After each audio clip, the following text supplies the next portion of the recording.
Hey, what's going on? Angelo here. Today we're doing what's in the bag. So what's in the bag for 2020? I know I haven't done one in a while, so this will be a good one to do. I wouldn't say a lot of the stuff in my bag has changed per se, but there's some new stuff that's pretty interesting, I guess. So we'll get right into that. I guess we can start off with my wedges. Right now I'm carrying 4 wedges as opposed to 3 like I normally did in my previous sets. So right here, I got 48, and then a 50, and then a 54, and then a 60. Actually, I have 2 60s in here. The 160 is my high toe, so obviously I use this for specific golf courses, and then the other 60 I use for other golf courses, like when I'm in Florida, when it's a little more grainy. I don't like having the high toe as much. When I'm like here back in Canada, I enjoy using the high toe. It's a lot easier to use out of the rough and stuff. So it's definitely got its benefits when you use it properly. But yeah, those are my wedges. They all got little custom engravings on them. Okay, next up, move over to the mid irons. So I got 9 iron, 8 iron, 7 iron. Obviously my pitching wedge is a 48 degree, so I don't have a pitching wedge in my bag. It's a numbered wedge. I like that more just because I feel like it offers a little more control. I like hitting wedges, as a lot of people do. But I like hitting wedges, and when I hit wedges, I feel like I can hit the ball close. And when I had I had like a 9 iron looking, but it just had way too much loft, and it was going way too high, and I just couldn't really control it. So I like having the wedge because I have some more versatility, and I can kind of control the ball flight a little better, and get some more spin, which is always useful. But anyways, moving on, we got the mid iron, so 9 iron, 8 iron, 7 iron. Same thing, P750s, nothing has changed here. I got the golf pride grips, like I do on all my clubs. I got Dynamic Gold Tour X100s on these, yeah. And then my long irons, for a time, I was actually using my dad's RSI TPs because I forgot my 4, 5, and 6, and back in Philly when I went to Florida, so I was using those for a bit. It's pretty fun, I hit them really far, way too far. So I had to go back to these, but I got the same thing, 750s. Dynamic Gold X100s, golf cart grips on them. These are my 6, 5, and 4 irons. Pretty new still. I mean, I don't see a need to get new clubs. They've been doing really, really well, and I really feel comfortable with them. So there's no real need, no real sense of urgency to put something new in the bag. And I'll move on to my driving irons. So the one that I've been, religiously keeping in the bag is my 3 iron. I got this is the P790. I got the Tour 80 DI85S by Graphite Design. I'm pretty sure it's just like a stiff or close to extra stiff. I mean, a lot of people ask me what I swing, and in my driver I swing a pretty stiff shaft. Like I swing an extra stiff in my driver, if I believe so. But we can get to that. But at the same time, like I'm not gonna throw something that's insanely stiff in my club just because. Like that's not the point of golf. You don't try to throw in an extra stiff shaft just because it's an extra stiff shaft. If you can't swing it, if you can't get off the ground, there's literally no point in doing something like that. So when I put something in my club, it's because it fits my game and it fits the way I like to play. And this helps me shoot 3, 4, 5, 6, 7 under par. At the same time, I don't have an extremely strong shaft in this. I wouldn't say it's bendy. It's like stiff, but again, I don't need to throw something that's extremely stiff in this. Just because this is for control and accuracy, not so much for distance, but it still does go pretty far. And then moving on to this one, again, we got the same shaft in it because I'm a huge fan of this shaft. This is the Gapper Low. It's a 2 iron set to like a 1 iron. I don't know how I feel about this club. Sometimes I hit it really, really well. Again, it just depends on the golf course. Most time I can just hit 3-wood and get away with it. But if, let's say it's a really, really tight track and there's no viable option to hit a 3-wood out there, I'll just take this club instead. And when it's a little too, like if my 3-iron's not gonna go as far as I would like it onto a certain hole and I don't want to hit a driver, I can hit this. So it's like a good in-between club. Goes about 5-10 yards further than my 3-iron. So it gets out there a little more. I say it might roll a little more if anything. Carry's pretty similar because I just absolutely use my 3-iron most of the time. And then going on to my wood, my 3-wood. Again, you're going to see this orange shaft a lot. This one's a little different. This is the DI7X. So I believe that the DI8X, which is in my 3-iron and 2-iron, is a little softer than this one. This is a little stiffer. Maybe probably whatever it is, like 1 notch stiffer in comparison to those. Again, this thing is a distance club. This is the M2 Tour. This is actually a pretty old throughwood. It's not as recent as some of the other ones I've played. Like I have the M5, I believe, or no, I have the M4 3-wood back in Philly. That, you know, I use. It just goes a little too high and it goes a little too short, and there's no real need for that. So I'd rather this because I can hit this into the wind and it's more of like a bullet flight. Great for going into long par 5s. You can roll it out there. I can hit it high if I want to. It's a little tricky, but I figured it out. Just gotta swing a little harder at it, honestly. And yeah, that's this club. Golf Pride obviously on it. I'm pretty much always Golf Pride. I don't think there's ever been a time when I haven't been Golf Pride. And just for a little like recap on how far everything goes, my wedges go in between 100 yards and 140 yards. So my 48 to 140, 100-yard club is 60. And then my 9-irons 150, 8-irons 165 to 170, 7-irons 180 to 183, 184, 6-iron kind of like 200, 5-iron from 210, 215, 220 depending on how much rollout I get. 4-iron can go anywhere from 225 and onwards, and the 3-iron 245 to 260, and 2-iron will go like 265 to 275. And 3-wood goes 270 to hit on 320 on times off the ground, no joke. And then driver is normally like 300 plus.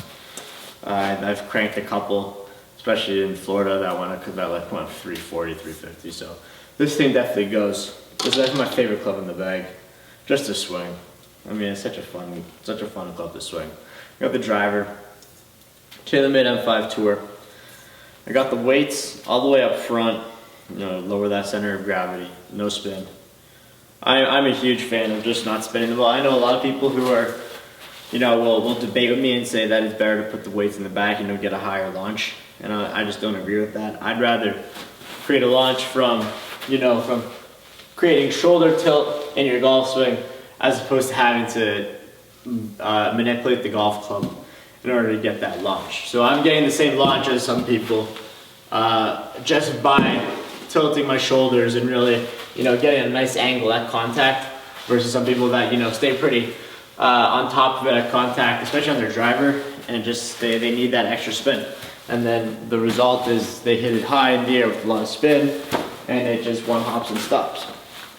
For me, when I hit a driver, you know, if it's not wet out, mine will roll out a lot. It'll tend to roll out a couple yards. And this one we got the Tour 80 Graphite Design IZ6 Flex Extra Stiff. So again, we'll go back to it, extra stiff guy. I'd say this is probably one of the stiffer shafts I've had in my driver. I know one of the hazardous shafts I had in my old M2, I believe it was pretty stiff. But this one I think is a little stiffer than that one. Yeah, and on my 3-wood I got my Chambers Bay head cover, and on my M5 I got my stock TaylorMade head cover. My towel, rarely wash these, I'm pretty superstitious. I got my, this is the Drexel golf towel. We got our team attributes on it. Character, integrity, family, and attitude. That's what we live by. Drexel golf, even though we're not in season right now. Moving on, the gloves I use right now are the Titleist, just whatever leather gloves. Pretty stock, whatever supplied I use. Not too picky about gloves. Same again with the rain gloves. Got FootJoy ones. Go with that, you know, if they keep my hands dry when I'm in the rain. Go with it. Frogger brush, you know, to keep the grooves clean. You know, I get a lot of like mixed feelings about these, or from other people especially. Some people are really about them, some people are really against them. For me, I mean, I'd rather not take a tee and scrape out every groove individually. I feel like this just saves me time. I got my Pinehurst #2 bag tag from when I was there a couple weeks ago, and my USGA bag tag, and my Bushnell. Obviously my Drexel bag. I'll actually show you guys what's in the pockets. Gatorade bottle. You know, to keep up with my hydration needs. See if I can find a new golf ball for you guys. Yeah, so here's a new sleeve. TP5Xs. Not Drexel though. All my Drexel balls are at school still, unfortunately, so nothing really to show there. But yeah, I'm still using the TP5Xs. No big deal.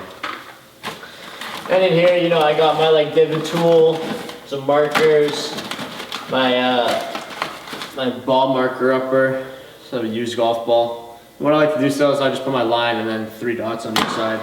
It's a pretty messy pocket. Moving into this one, let's see what I got in here. I got 2 quarter zips in here, which is actually huge because I didn't know I had these, and this actually is really convenient now because I can wear quarter zips in Canada. But now, I got my gray quarter zip, my Peter Millar one from Drexel, and my navy blue quarter zip, Peter Millar from Drexel. So I got 2 of them. Yeah, great.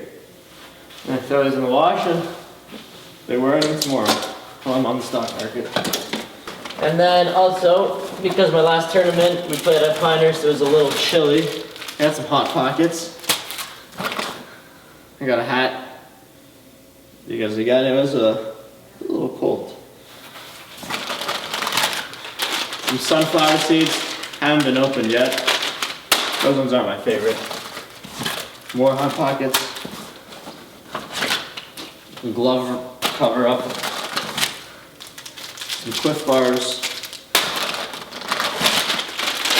Some barbecue sunflower seeds. Some spicy queso sunflower seeds. Some gum. Some more gloves. More rain gloves. A pen. And some actual weather gloves that you would, like I've played with these on, especially when you're playing college golf and like let's say it's like really, really cold. And you were kind of weighing in the factors like do you want to freeze your hands off or would you rather just take a little bit of a softer swing at it? I mean I hit the ball fine with these on anyways. Alright, in this pocket over here, I just got my tees and such. This is kind of where I put like just my accessories. I got my divot tool, some Pinehurst number 2 tees. Pretty good memories, still pretty salty that we didn't get to finish. Kind of upsets me still. But anyways, we won't get into that. We got one more pocket here on this side of the bag. And, you know, I got my like wrench and some athletic tape. And then actually one more, my privacy pocket up here. So I keep my Bushnell batteries and my Tylenol in case something's hurting me and they're around. Alright, so that's about it for my what's in the bag. I've done a couple of these already and I mean nothing has really changed per se in my setup. A couple of things but nothing major. So well, I won't keep you guys forever. I know you don't really want to see 3 what's in the bags in the same thing, but you know, I thought I'd keep you updated, keep you informed. As we like to say, if you don't have all the information, why bother? So I'm giving you all the information you need. And for that, I hope you enjoyed it, you took something from it, or you just maybe leave a like, whatever it is. And if you haven't subscribed, make sure you do that already as well, because we always got videos pumping out here. So that's it. Thanks for watching. Have a good day. Bye.